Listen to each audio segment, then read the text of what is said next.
بالله من الشيطان الرجيم بسم الله الرحمن الرحيم والسابقون الأولون من المهاجرين والأنصار والذين اتبعوهم بإحسان رضي الله عنهم ورضوا عنه وأعد لهم جنات تجري تحتها الأنهار خالدين فيها أبدا ذلك الفوز العظيم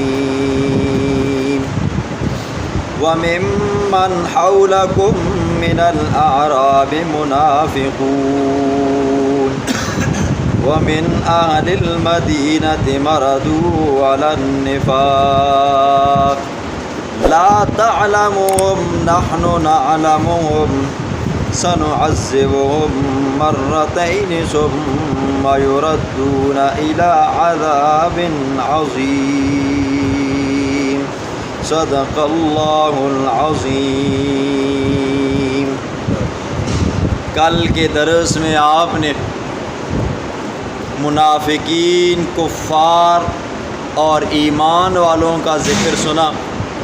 وہ منافق، وہ کافر، وہ ایمان والے جو دیہات میں رہتے ہیں، آج اللہ رب العزت عام مومنوں کا ذکر فرمائیں گے، یا یوں سمجھیں یہاں سے اللہ رب العزت اپنے پیغمبر کی پاکیزہ جماعت کی فضائل بیان فرمائیں گے، شان بیان فرمائیں گے۔ اللہ فرماتے ہیں کہ والسابقون الاولون، سب سے پہلے سبقت لے جانے والے، الاولون سب سے پہلے من المہاجرین یعنی مہاجرین میں سے، والانصار یعنی کہ انصار میں سے، من المہاجرین والانصار بعض مہاجرین میں سے، والانصار اور بعض انصار صحابہ میں سے، اور والذین اور وہ لوگ اتبعوہم جنہوں نے ان مہاجرین صحابہ کی، انصار صحابہ کی اتباع کی، پیروی کی، ان کے نقش قدم پر چلے، بے احسان اخلاص کے ساتھ، رضی اللہ مہاجرین صحابہ سے بھی راضی ہے، انصار صحابہ سے بھی راضی ہے، اور جو ان کے نقش قدم پر چلا اللہ اس سے بھی راضی ہے، اور ورضوا عنہ اور وہ اللہ سے راضی ہے، اور وأعد لهم تیار کیا ہے اللہ نے ان کے لیے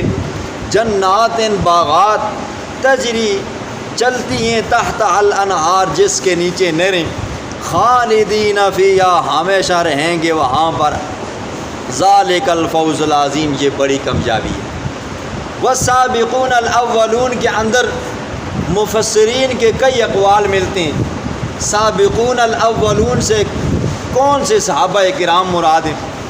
کچھ مفسرین یہ کہتے ہیں کہ وہ صحابہ کرام مراد ہیں جو جنگ بدر کے اندر موجود تھے اور ایمان لے آئے، یہ مراد ہے۔ ایک قول یہ ہے کہ جو حدیبیہ کے مقام پر موجود تھے تو السابقون الاولون سے مراد ہوئے۔ ایک قول جنہوں نے دو قبلوں کی طرف منہ کر کے نماز پڑھی ہے تو وہ مراد ہیں السابقون الاولون سے۔ اور من المہاجرین والانصار، مہاجر کسے کہتے ہیں جی؟ مہاجر وہ ہے جو اپنے ایمان کو بچانے کی خاطر اپنے کنبے قبیلے کو، خاندان کو، رشتہ داری کو، برادری کو، گھر بار کو، زمینوں کو، جائیدادوں کو، رشتہ داریوں کو توڑ کر جو ہجرت کرتا ہے اس کو مہاجر کہتے ہیں۔ تو اس مہاجرین سے مراد وہ صحابہ کرام ہیں جو مکہ سے ہجرت کر کے مدینہ میں، انصار اس کو کہتے ہیں جو مدد کرتا ہے، نصرت کرتا ہے۔ اور یہاں پر مراد مدینے کے وہ صحابہ کرام ہیں جنہوں نے اللہ کے پیغمبر کی اور صحابہ کرام کی نصرت کی، انہیں ٹھکانہ دیا، گھر میں جگہ دی۔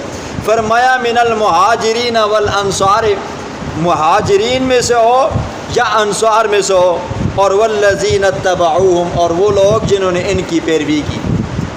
اتبعوہم سے مراد مفسرین نے 3 قول لیے۔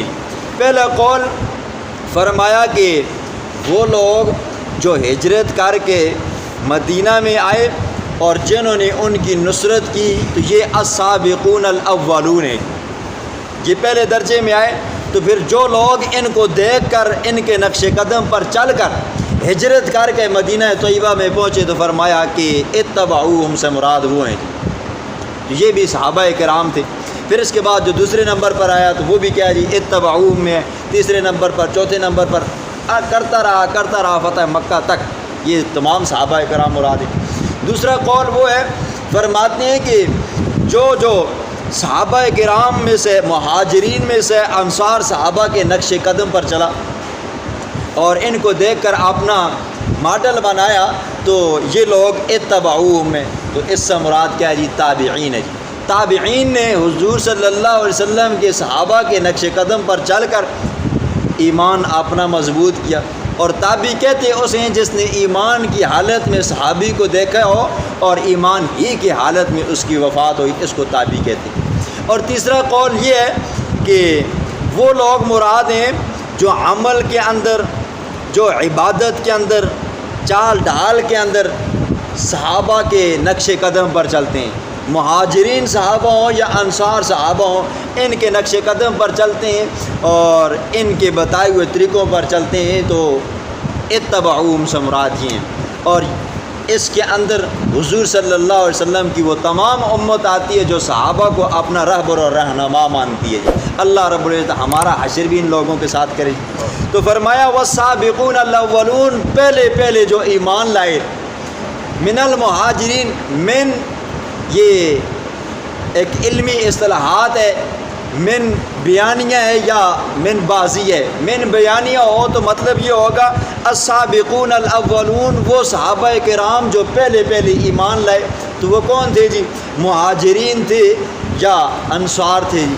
بازیہ ہو تو مطلب یہ ہوگا والسابقون الاولون، وہ صحابہ کرام جو پہلے ایمان لائے، بعض ان میں سے مہاجر ہیں، بعض انصار ہیں جی۔ اب دیکھیں جی، پہلے ایمان کون لائے، تو مختلف روایات آتی ہیں۔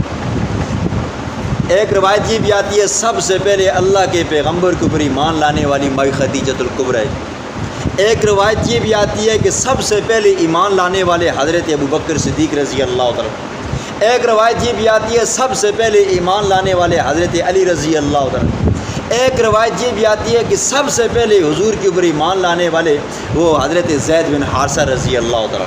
اب دیکھیں جی، 4 قسم کی روایتیں ہیں۔ جس بندے کو صحابہ سے محبت ہے نا جی، صحابہ کو اپنا رہبر، رہنما، پیشوا، امام مانتا ہے، وہ بندہ کسی ایک کی بھی تنقیص نہیں کرتا۔ صحابہ ہمارے سر کا تاج ہیں، ہماری آنکھوں کا سرمہ ہے جی، ہمارے دل کا ٹکڑا ہے۔ تو وہ کیا کرتا ہے جی، ان 4 روایتوں کو یوں اکٹھا کرتا ہے۔ وہ کہتے ہیں عورتوں میں سے سب سے پہلے ایمان لانے والی مائی خدیجۃ الکبریٰ ہے۔ دیکھیں پہلی روایت حل ہوگی۔ بوڑھوں میں سے سب سے پہلے ایمان لانے والے حضرت ابوبکر صدیق ہیں، دوسری روایت بھی حل ہوگی۔ اور بچوں میں سب سے پہلے ایمان لانے والے حضرت علی رضی اللہ تعالیٰ نے، اور اسی طرح غلاموں میں سب سے پہلے ایمان لانے والے حضرت زید بن حارثہ ہیں۔ دیکھیں چاروں کی چاروں روایتیں اللہ کے پیغمبر کی حدیث بھی ٹھیک ہوگی اور صحابہ کرام ایک دوسرے کی وہ فضیلت سے بھی بات کی، تمام کو فضیلت مل گئی۔ لیکن بعض ایسے کرتے ہیں، باقی صحابہ کی تنقیص کرتے ہیں۔ اچھا دیکھیں، ہم لوگ تو جب بولتے ہیں نا جی قرآن سے نا جی، تو ساتھ میں دلیل ہوتی ہے، کھلے الفاظ میں بولتے ہیں جی۔ جو موضوع ہوتا ہے، جس کی شان بیان کرنی ہوتی ہے، صرف اسی ہی کی بیان کرتے ہیں۔ پھر جب دوسرے کا مقام آتا ہے، دوسرے کا نمبر آتا ہے یا وہ موضوع ہوتا ہے، تو وہاں پر بیان کرتے ہیں۔ جو دوسرے میراثی قسم کے ہیں نا جی، ایک کو لے کر باقیوں کے اوپر چوٹ مارتے ہیں جی، اندر کالے ہوتے ہیں نا، تو پھر دوسرے صحابہ کے اوپر، حالانکہ آگے اللہ فرماتے ہیں کہ مہاجرین صحابہ ہوں یا انصار صحابہ ہوں، اور والذین اتبعوہم، وہ لوگ جنہوں نے مہاجرین صحابہ کو دیکھ کر ان کے نقش قدم پر چلے، انہوں نے بھی ہجرت کی، اور وہ لوگ جنہوں نے حضور صلی اللہ علیہ وسلم کی نصرت کی، مدد کی، اور صحابہ کرام کی نصرت کی، تو ان کو دیکھ کر جن لوگوں نے حضور کی، صحابہ کی نصرت کی، تو فرمایا یہ لوگ بے احسان، اخلاص کے ساتھ رضی اللہ، اللہ مہاجرین صحابہ سے بھی راضی ہے، والانصار انصار صحابہ سے بھی راضی ہے، والذین اتبعوہم، جنہوں نے ان کی پیروی کی، ان کے نقش قدم پر چل کر ہجرت کی یا نصرت کی، اللہ ان سے بھی راضی ہے۔ آگے اللہ فرماتے ہیں کہ میں اکیلا راضی نہیں ہوں، وَرَضُوا عَنْهُ، وہ مجھ سے بھی راضی ہیں۔ قرآن کی آیت ہے نا جی، ہر صحابی اللہ سے راضی ہے اور اللہ اس سے راضی ہے جی، پھر مجھے اور آپ کو کیا تکلیف ہے جی؟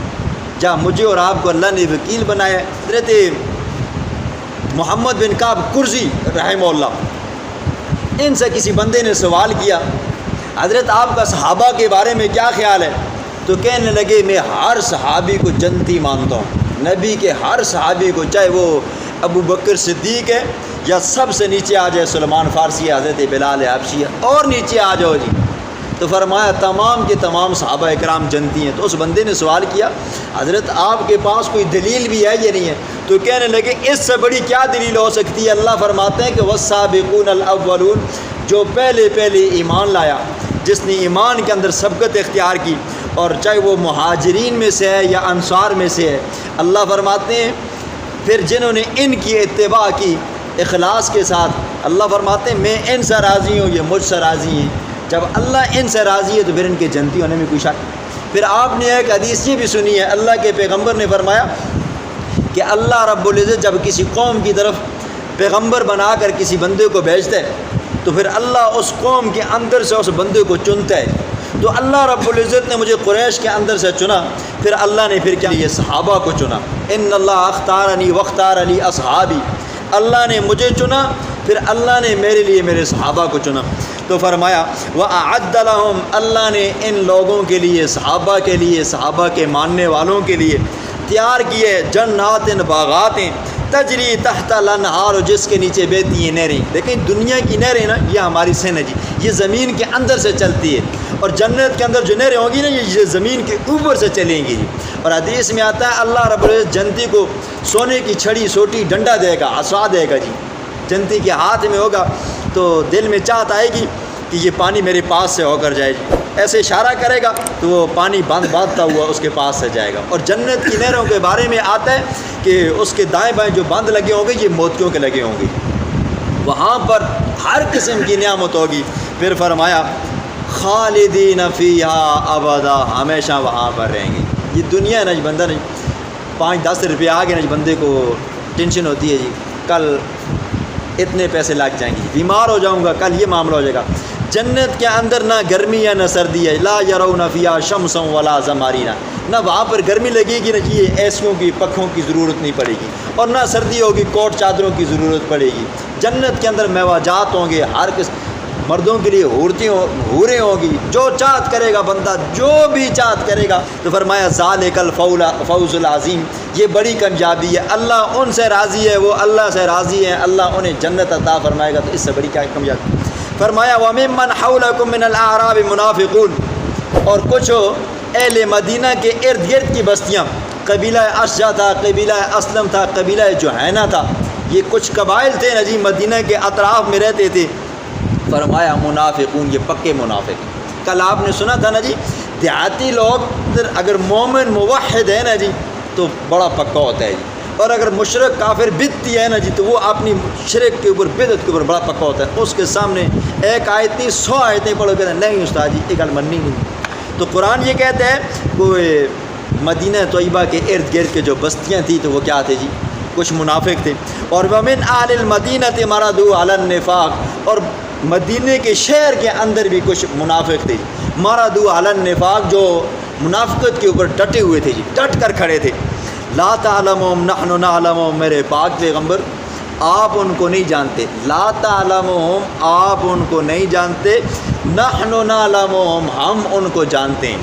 یہاں پر ایک بات یہ سنیں، بڑی صورتوں میں سے سب سے آخری صورت یہ ہے جی صورت توبہ ہے جو اللہ کے پیغمبر کے اوپر اتاری گئی۔ اس کے بعد جو صورت اتری نا وہ صورت النصر تھی جی، پھر اس کے بعد اللہ کے پیغمبر کے اوپر کوئی صورت نہیں ہوئی۔ یہ دیکھیں یہ آخری صورت ہے جی، آخری صورت کے اندر اللہ کے پیغمبر کو اللہ کیا کہتا ہے، لا تعلمون، میرے پاک پیغمبر آپ ان منافقوں کو نہیں جانتے۔ پیچھے آپ نے سنا نہیں کچھ منافقوں کا اللہ رب العزت نے نام اپنے پیغمبر کو بتایا تھا، پھر حضور نے حضرت حذیفہ بن یمان کو بتایا تھا جی، لیکن یہاں پر اللہ کہتا ہے لا تعلموا، میرے پاک پیغمبر آپ ان منافقوں کو نہیں جانتے، نحن نعلمهم، ہم جانتے ہیں۔ بتانا کیا چاہتا ہے اللہ؟ میرے پاک پیغمبر آپ کو علم غیب کلی حاصل نہیں ہے۔ جو لوگ کہتے ہیں نا جی حضور صلی اللہ علیہ وسلم کو ما کان و ما یکون، جو پہلے ہوا تھا وہ آدم کے زمانے میں، عیسیٰ کے زمانے میں، موسیٰ کے زمانے میں، ابراہیم کے زمانے میں، وہ بھی پتہ تھا، اور قیامت تک جو ہوگا وہ بھی نہیں۔ اللہ رب العزت نے جو باتیں اپنے پیغمبر کو بتائی ہیں، یہ کیا ہے جی؟ بتائی ہیں۔ اب میں اس کی مثال آپ کو دے کر سمجھاتا ہوں۔ ایک ہوتا ہے غیب کی خبر جی، ایک ہوتا ہے علم غیب، غیب کا علم۔ دیکھیں اب میں یہاں پہ بیٹھا ہوں، میں آپ کو بتاتا ہوں جی باہر چودھری صاحب کی دکان کے اوپر لڑائی ہوگی ہے جی، جب میں آپ کو بتاتا ہوں شنکے کے اندر لڑائی ہوگی ہے، شنکے کے اندر یہ واقعہ پیش آ گیا، یہ غیب کا علم ہے جی۔ کیوں؟ نہ کوئی ذرائع آپ نے مجھے دیکھا، میں صراحتاً ڈائریکٹ میں کہہ رہا ہوں۔ ایک بندہ باہر سے مجھے آ کر بتاتا ہے استاد جی باہر دکان میں لڑائی ہوئی ہے، بتاؤ یہ غیب ہے یا علم غیب ہے؟ ایک بندے کو بغیر ذرائع کے، بغیر وسائل کے بات پتہ چلتی ہے تو یہ غیب ہے، اور جو آ کر بتائی جاتی ہے یہ علم غیب ہے۔ تو اللہ رب العزت نے آپ نے پیغمبر کو جو چیزیں بتائی تھی وہ علم غیب کی کچھ جھلکیں تھیں، غیب کا علم نہیں تھا جی کہ حضور صلی اللہ علیہ وسلم یہاں پہ بیٹھے ہوئے ہوں اور وہ پیچھے کی باتیں بتاتے ہوں۔ ہاں اللہ اپنے پیغمبر کو بتاتا تھا تو ہو جاتی۔ تو اللہ یہی فرماتے ہیں لا تعلموا، مطلب یہ ہے اللہ کے پیغمبر کو علم غیب کلی حاصل نہیں تھا۔ لا تعلموا، میرے پاک پیغمبر آپ ان منافقوں کو نہیں جانتے، نحن نعلمهم، ہم ان کو جانتے ہیں، سنعذبهم، عن قریب ہم ان کو عذاب دیں گے، مرتين، 2 مرتبہ۔ پہلی مرتبہ منافق بندہ آپ نے دیکھا ہوگا جی ہمیشہ ڈر کر رہتے جی، کہیں میرا منافق پن، میری منافقت دوسرے بندے کے سامنے ظاہر نہ ہو جائے گی۔ تو وہ منافق بھی صحابہ کرام سے ڈر کر، حضور سے ڈر کر رہتے تھے، کہیں صحابی کو پتہ نہ چل جائے میں منافق ہوں، اندر سے کافر ہوں۔ تو یہ ڈر کر رہے نا، یہ بھی ایک قسم کا عذاب ہے۔ پھر جب ان کی موت کا وقت آتا نا جی، تو حدیث میں آتا ہے یضربون وجوہہم وادبارہم، تو فرشتے ایسے منافقوں کو، ایسے کافروں کے چہروں کے اوپر تھپڑ مارتے ہیں، پیٹھوں کے اوپر ہتھوڑے مارتے ہیں، تو یہ ایک عذاب دیا جاتا ہے۔ پھر اس کے بعد جو دوسرا عذاب آیا قبر کے اندر ہی، قبر کے اندر ان کو گرز لگتے ہیں جی۔ پھر آخر میں فرمایا ثم یردون، پھر ان کو لوٹایا جائے گا الی عذاب عظیم، بڑے عذاب کی طرف، اور وہ محشر کا میدان اور جہنم کی سختیاں۔